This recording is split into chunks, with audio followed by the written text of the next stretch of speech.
It's time for a reality check around here. We need to do that on a whole host of issues because far too many people are trying to feed you their narrative and want you to believe what it is they're selling. And furthermore, they're trying to convince you every single day that of the 8 billion people on the planet, they are the only ones that have it all figured out. Let's be honest. The only person that has it all figured out quite clearly is me.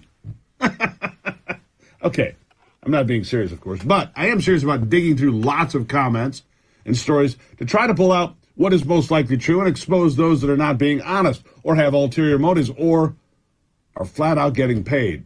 Some of the people you're going to hear from today are among the usual suspects, those lining their pockets at your expense and the expense of the rest of the world. They try to pass off their greed and arrogance as being what's good for you. But you know damned well that is not the case. It's not good for you. Other voices I'll share are just in it for the power, the fame, the glory, and more than anything, the credit for whatever it is they want the credit for. This is all human nature, of course. And, of course, not all human nature is good. In fact, I could easily argue that much of what we see from people is anything but good these days. Now, we began this week by exposing the dishonest media outlets like Rolling Stone, The Washington Post, CNN, among others, for blatantly dishonest reporting about the new anti-human trafficking film, Sound of Freedom. And it still makes me angry that anyone would stand up against ending the exploitation of children as sex slaves and slamming a real-life American hero like Timothy Ballard for putting his life on the line in the jungles of South America to save kids trapped in sexual slavery. And that is just one example. Another person that has drawn the ire and the vitriol and the flat-out hatred of the left is a man named Andrew Tate. Now, I'm not exactly sure what his crimes are, except that he is a champion mixed martial arts fighter, a guy who embraces masculinity, toxic masculinity, and laughs off the left because he says, I have so much money, I have F-you money, as he calls it, and he doesn't care one little bit that they try to shut him up. He is not very interested in sitting down and shutting up, it seems, and for that he is smeared with all kinds of labels and unflattering names. And for that, I figured I'd better give a listen to what he had to say this week. And here's part of it. Tucker Carlson doesn't seem too impressed, by the way, by Fox News telling him he's not allowed to appear on Twitter because he just dropped this interview with Andrew Tate, one of the most hated men by liberals here and around the world. Here's a taste of what free speech looks like and sounds like. Roll it. If you're going to sit there and tell me that I need to give more money to the government to stop the sun from being hot, I'm going to argue with you that I'd rather keep my money. Thank you very much. Yes. So this is the problem with all these issues. It's nearly anything. When I argue against them, people are like, you don't care about the issue. I do. But you're not smart enough to understand that the legislation around this issue is so large, it hasn't even been read by most of the people voting for it. Yes. And there's something in the middle of it which is going to damage every single person's life, which has nothing at all to do with the issue itself. And most people don't understand it. That's pretty good, isn't it? Interesting fellow, him. Tucker Carlson, by the way, really isn't very good at this whole sit down and shut up and do what you're told either. I'm guessing he has a whole pile of that F-you money, too, because he's giving Fox the proverbial middle finger in spades when it comes to being told he's not allowed to be on Twitter. You're in violation of your contract. And Tucker goes, yeah, I'll see you in court.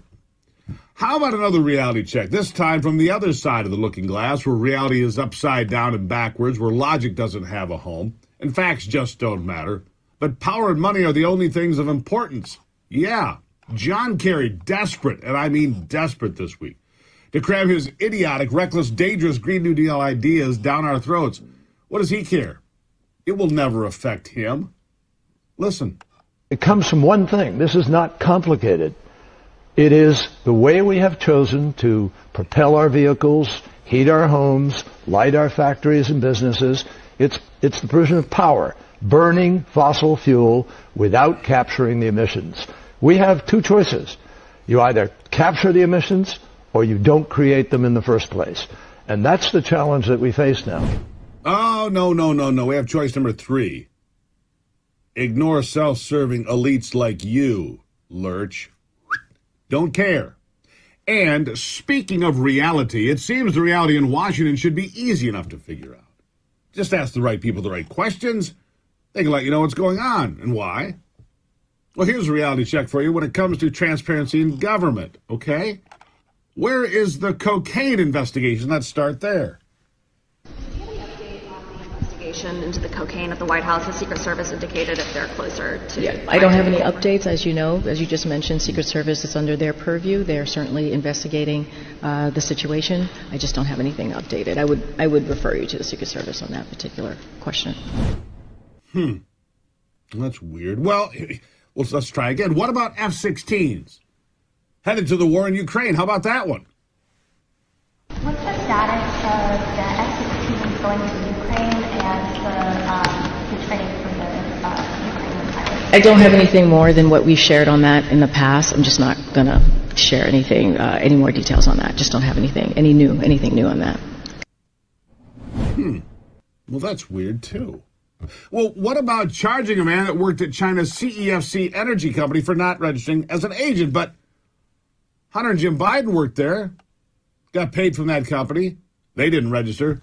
Why weren't they charged? Maybe we can get an answer to that one. Here it is. Yesterday, the U.S. Attorney for the Southern District of New York indicted a man named Gal Luft for violating the Foreign Agents Registration Act by working without registration for a company called CEFC China Energy. The president's son and brother worked at the same firm without registration, and the president was invoked in that infamous shoot-down text message receiving the transfer of $5 million to the Biden family. The president allegedly met with their business partners, was consulted for a 10% cut, and was listed on as a participant on a call about an attempt by U.S. natural gas by CFC. What's the White House's take on the potential FARA liability for the first family of the president here? I've not seen that and can't comment on it yet. Wow. Well, certainly you could talk about the new report that the United States government worked with Ukraine to censor American social media accounts. You can tell us about that reality, certainly. Listen. On Ukraine, there's a new House Judiciary report that says that the FBI partnered with the Ukrainian intelligence agency to assess disinformation and censor U.S. social media accounts.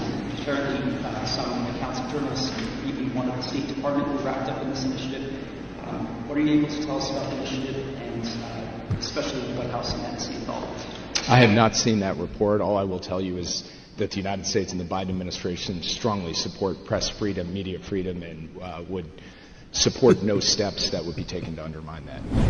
Yeah, they support press freedom. We're not going to tell you anything, but we respect your ability to report that we said nothing about anything, ever.